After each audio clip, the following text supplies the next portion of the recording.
Unit 1, Wedding Photography Styles.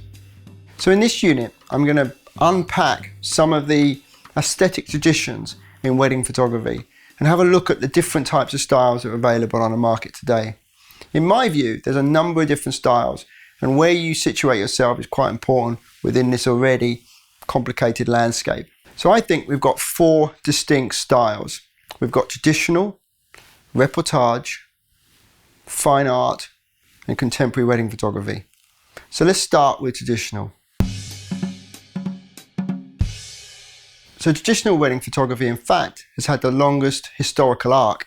In fact, it goes back over 100 years. And it wasn't until the emergence of the digital age that that tradition has been replaced or been followed by a number of other approaches, which I'll come to in a minute. So with traditional approach, what does that really mean? Well, if we think about the film era before digital, then you're talking about arriving at a wedding with maybe 2 or 3 or 4 rolls of film and taking 4 rolls of 36 pictures and shooting the wedding in a very short period. The tradition of this approach was all set up.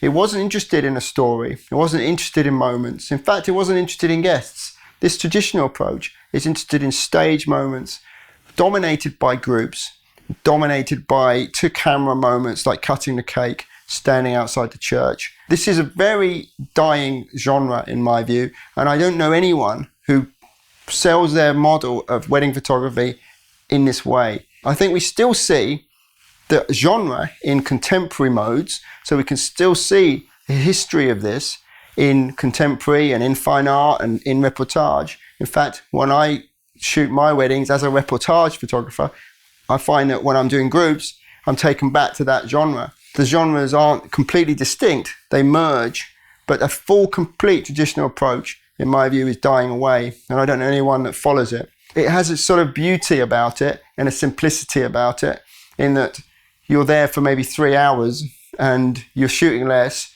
and you're just taking shots to camera, but I don't think it's a model for a business venture, in my view. So let's start in this new digital era with looking at a new genre, which actually emerged over the last 2 to 3 years, in my view, and it's being called fine art wedding photography. I want to start by introducing San Shine Photography, a UK-based photographer, San Shaw. So San describes herself as a luxury fine art wedding photographer on her website, and her work is beautiful, and what it reflects is a kind of very light, airy, maybe overexposed approach, which is very fresh and very bridal, and we're seeing this increasingly across continents as well. And it's quite distinct from, say, the reportage approach. But we're also seeing within this genre a crossing genre. So photographers that became this style can also occupy other parts of genres. A photographer might say, I'm a fine art wedding photographer, and their work reflects that very bright and airy, fresh feel, but at the same time, they're documentary. So they are crossing genre, if you like, shooting naturally, reportage, but also with this light, airy aesthetic. In a sense, we're inventing it for ourselves. And I think what you need to think about is how you situate yourself in this complex of aesthetics, where you place yourself and how you then sell that to audiences. So I think it's not necessarily mean that you cannot be reportage and fine art. In fact, you can merge and be both. And in fact, some fine art wedding photographers say that they are fine art, and you can see that in the aesthetic, but at the same time, they're reportage, and at the same time, they set up shots. So there's this sort of contemporary style, which is where they're setting up moments and looking at angles and so on. So they're constantly crossing genre. So I think as long as you know how you situate yourself, and there's some consistency in the work and in how you describe yourself, I think that's the main thing. So let's talk about reportage. Now, this is my genre. So 10 years ago, over 10 years now, I was working in refugee camps, photographing refugees. And this practice of the reportage and the documentary is something that's been dear to me for many years, particularly through studying and teaching and a love of street photography and Magnum and a history of that documentary approach. I wouldn't be in weddings if that genre was not something that would be, that is appealing to couples. So I came into weddings myself 10 years ago through a friend and colleague, Ian Southworth, who runs a lovely wedding photography business called Pear Tree Pictures. And Ian said, "Look, John, I need a shooter. Can you help?" And I was like, "Well, I'm not a wedding photographer," because I only understood that tradition at this point. And he said, no, things are changing. The landscape's changed. We're interested in the story. It's about narrative. It's about documentary. And I was shocked. And I worked with him and I took a storytelling approach and I loved it. And I loved the celebration and I loved the journey of the day and the story and the way in which the day had some kind of structure which repeated itself in every wedding, but also was also always different.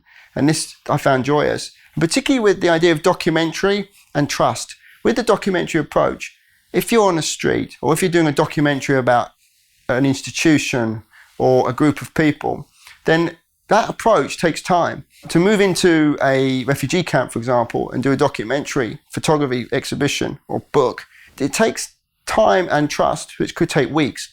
In a wedding, there's this sort of automatic trust. So I think of it as if I'm an intimate stranger, that I've allowed and given this space of intimacy, although I'm completely alien and a stranger to everyone there. And everyone accepts the camera. Everyone accepts the camera being photographed in this amazing occasion. And this is something unique, I think, to weddings. I can occupy that place and not be like, "Get your camera out of my face," or so on. Where in a documentary approach, that might well take time to build trust. So there's something appealing about that immediacy that the documentary approach allows. And it's come out of that magnum tradition of street photography, which at its purest is, I think, beautiful. I've come out of an advertising background as well myself. For many years, I just shot objects and I learnt lighting and I left university and became a still life photographer in 1991 and worked in studios and so on. So that tradition about light and aesthetics and form and so on has stayed with me. So there's a kind of interest in the documentary as my approach, but I bring with me an interest in light and technique. So in my documentary, I want them to look beautiful at the same time, not just candid moments, but also beautiful candid moments. So capturing emotion in beautiful ways is always my goal in a wedding. With the reportage approach, there may be times in which you are again crossing genre into traditional, or maybe even contemporary, which I'm coming to in a minute. So they're not always pure separated genres. Some photographers do say that though. So some photographers will say, "I am reportage, pure reportage, and I don't do groups. And this is what you get. And I just spend the day walking around and this is what you're buying from me. This is my tradition." And that is pure to the reportage tradition. It has come out of a documentary approach.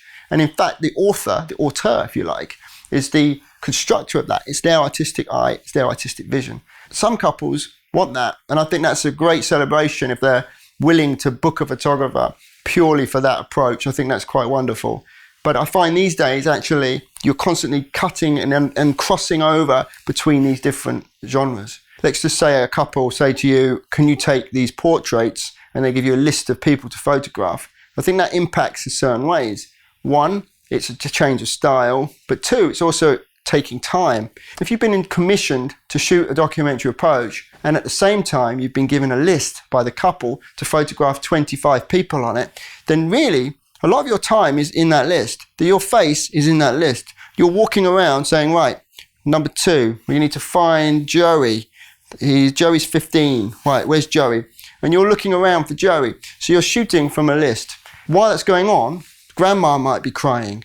Or there might be this incredible moment of joy that's happening, but you're following a list of photos to go and capture. And I think that is a disruption to your approach. So I think constantly, if you are asked to shoot certain ways that affect the way that you would normally shoot, I think you need to have a clear conversation from the start so you can clear things up and educate at the same time. So the next genre I want to talk about is what's been called the contemporary wedding photography genre. So in this genre, it's kind of dominated by an editorial fashion approach.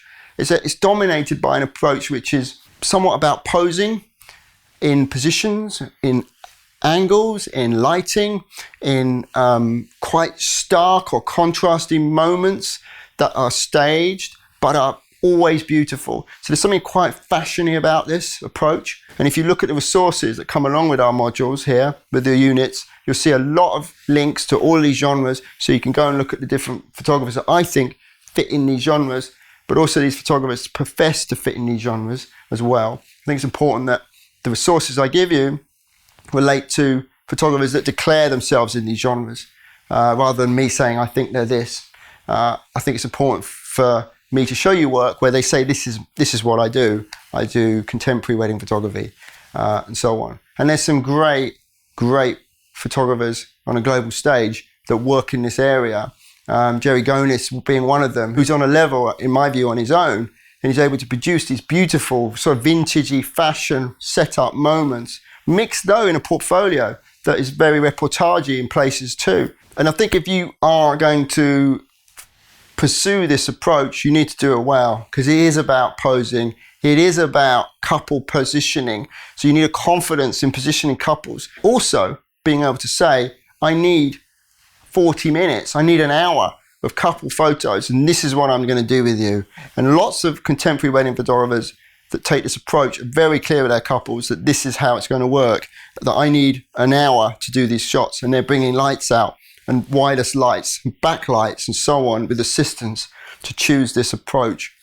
And it's not for all couples. Often you find in the contemporary approach that it's more the photographer's style that dominates the wedding album rather than the couple's personality. And I think that is a really interesting distinction between, say, the documentary that reflects the essence of the day and the natural sort of moments. Obviously there's a construction, there's an aesthetic as the documentary artist captures it. So we're always from a position of ideology in a sense, always position of the author. But the contemporary style is dominated by perhaps more that auteur of the photographer. So the wedding album will be perhaps more about that photographer's approach and their style than actually the personality of the couple. There's a lot of post-production that has a knowing post-production look. So documentary can have a lot of post-production, but in my view, the documentary is supposed to look more natural. So there's still work in making it look natural. Some might argue more work in making it look natural. But in the contemporary style, what we find is that the work that goes into the post-production actually feels like the work in the aesthetic of the image at the end. So you see post-production much more than you would in a documentary that's somehow more invisible. There's many couples that love this approach, that it looks filmic, that it looks like magazine front covers. Some couples prefer the documentary. I get booked for that, and that reflects what I want.